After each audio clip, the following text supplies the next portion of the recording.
Olá, meu nome é Wender Garcia, faço parte da Lasquiúva e nesse vídeo vamos falar sobre HIV e AIDS. Você sabe o que é de fato HIV? Então, o HIV é a sigla do vírus da imunodeficiência humana, o causador da AIDS. Esse vírus ataca o sistema imunológico, deixando o infectado suscetível a diversas infecções. Mas vamos abordar esse mecanismo de ação do vírus mais para frente. Antes de falar sobre o mecanismo de ação do HIV, precisamos entender a diferença entre AIDS e HIV. Bom, o HIV é o vírus que é o causador da AIDS, e qualquer pessoa exposta a ele pode pegar e não desenvolver a imunossupressão a princípio. Já a AIDS é o estágio mais avançado da infecção causada pelo HIV. Então a pessoa que tem HIV e faz o controle com o medicamento pode nunca desenvolver AIDS, mas uma pessoa que tem AIDS necessita ter HIV. É de fácil conhecimento de todos que o HIV diminui a efetividade do sistema imunológico. Mas você sabe por que isso ocorre e, principalmente, como ocorre? Então, o principal alvo do vírus HIV são os linfócitos TCD4, que desempenham um grande papel no sistema imunológico. E com isso, quanto mais grave estiver a infecção do vírus no sistema, maior será a repercussão na imunidade desta pessoa. Agora que já entendemos como o vírus afeta o sistema imune, vamos entender como ocorre a sua reprodução, sendo essa um dos grandes desafios para uma possível vacina, que comentarei mais à frente. De forma simples e didática, é possível dividir as fases do processo de replicação do vírus no organismo. Na primeira fase, ocorre a entrada do vírus na corrente sanguínea, por meio de diversas transmissões que eu irei abordar mais à frente. Após essa fase, ocorre a ligação dos receptores do vírus com os receptores da célula do sistema imune. Nessa fase que ocorre a seleção do alvo do vírus, que no caso é a afinidade pelos linfócitos TCD4. Já na terceira fase, o conteúdo genético é liberado dentro da célula. Nessa etapa, o vírus já infectou ela. Na quarta etapa, ocorre a transformação do código genético do vírus, que é o RNA, transformado em DNA. Essa ação ocorre pela enzima chamada transcriptase reversa. É como se o vírus transformasse de uma forma perfeita para se acoplar no DNA da célula-alvo. Na quinta etapa, o DNA do vírus se insere no DNA da célula infectada pela ação de uma enzima chamada integrase. Na próxima etapa, ocorre quando essa célula se multiplica, e é nesse momento ativa o DNA do HIV, que vai produzir partículas para formar um novo vírus. Essas partículas é como se fosse a matéria-prima do HIV. Na sétima etapa, ocorre a agregação dessas partículas, e assim forma um novo vírus, indo para a oitava etapa. Nesse momento, o vírus está imaturo, e ele faz o processo conhecido como brotar, que consiste em empurrar a membrana da célula para fora. Na nona etapa, o vírus imaturo sai da célula, e na décima etapa, esses vírus imaturos sofrem a ação da enzima chamada protease, que junta todas as partículas, formando um vírus novo.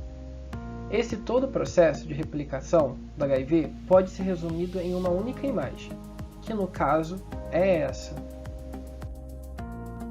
Falando agora um pouco de história do HIV, você consegue pensar de onde ele surgiu, quando e como surgiu?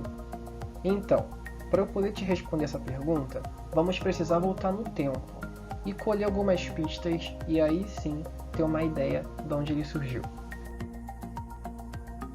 A França e os Estados Unidos identificaram em 1984 que um retrovírus desconhecido até então era o agente causador da AIDS. Com isso foi possível desenvolver um teste laboratorial que detectava o vírus, e logo após isso, esse teste foi utilizado para verificar bancos de sangue no mundo inteiro. Na mesma época, os cientistas se empenharam para descobrir de onde surgiu esse vírus. E a primeira hipótese foi os chimpanzés, visto que possuímos 98% de semelhança genética. A suspeita foi reforçada quando constatou que nenhum primata poderia se infectar pelo HIV em laboratório, sem ser os chimpanzés.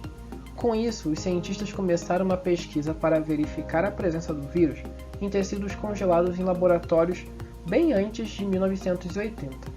E foi nessas pesquisas que constataram que o vírus era muito mais antigo que imaginávamos. Eles tiveram como resultados 3 amostras de tecidos infectados antes da década de 80. A primeira amostra foi no corpo de um homem congelado em 1959 no Congo.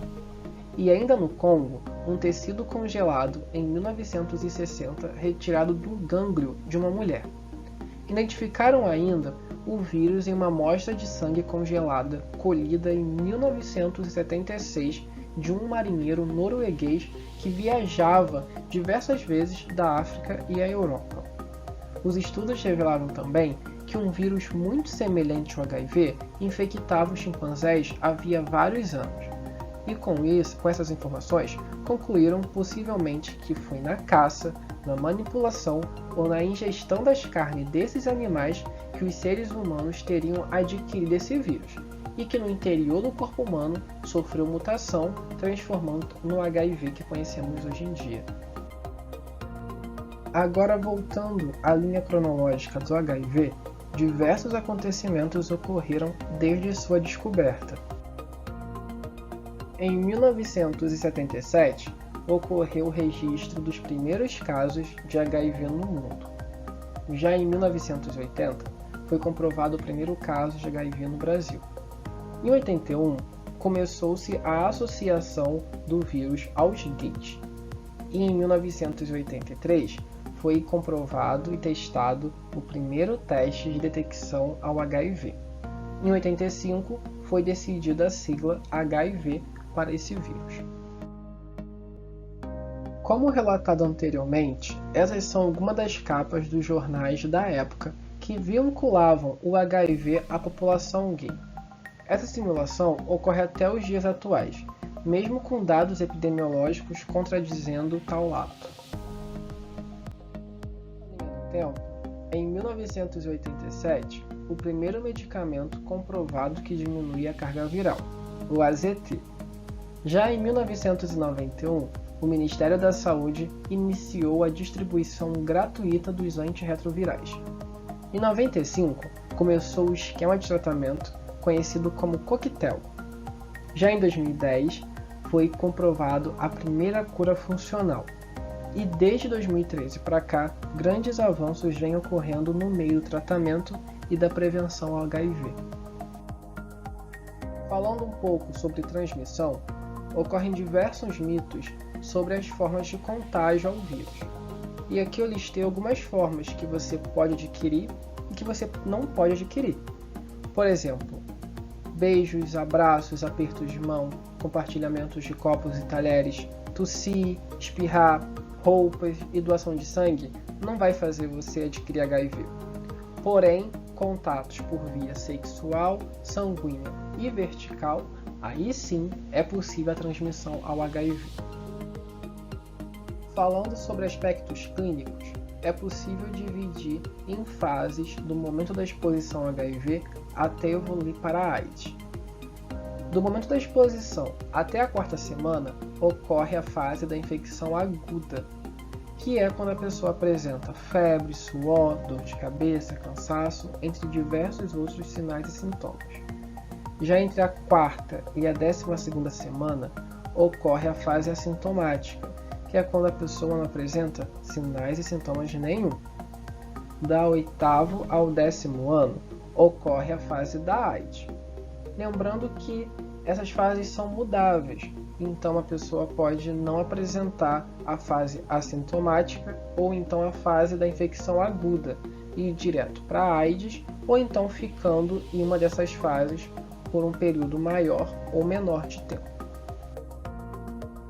Agora vamos falar sobre os dados epidemiológicos. Nesse gráfico foi configurado a quantidade de infecções de vírus referentes à sexualidade dos infectados e contrariando os estigmas da doença.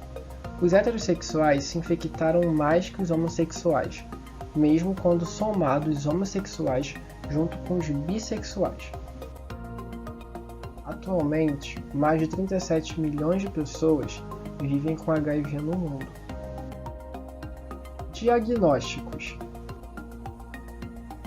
Existem diversos exames que detectam HIV, e aqui estão os 4 tipos mais utilizados mundialmente.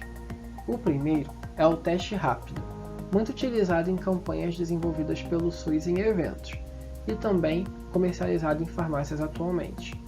O segundo é o ELISA, amplamente utilizado na triagem de anticorpos contra o vírus, e em comparação com os outros exames, ele é bem mais barato.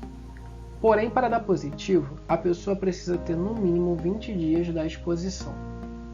O próximo teste é o teste da imunofluorescência indireta. Esse é o teste utilizado basicamente para confirmar os resultados positivos do ELISA. Existe também um quarto teste, chamado de Western blot.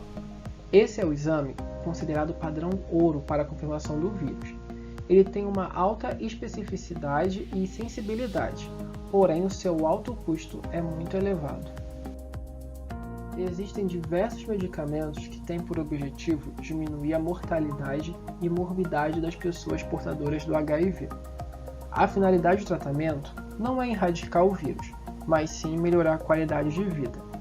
Caso você queira saber mais sobre os esquemas profiláticos, assiste aqui um outro vídeo da LASK que fala sobre PEP e PrEP. Existem pessoas que conseguem manter a carga viral indetectável sem fazer o uso do tratamento. Essas pessoas são chamadas de controladores de elite. Até o momento não existe um consenso de como essas pessoas conseguem conter o vírus HIV em seu sistema.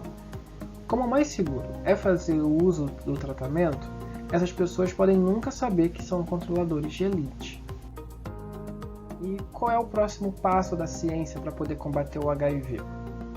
Então, agora em novembro de 2020, um estudo realizado mundialmente começou a selecionar pessoas no Brasil para se voluntariar nos testes do desenvolvimento de uma vacina.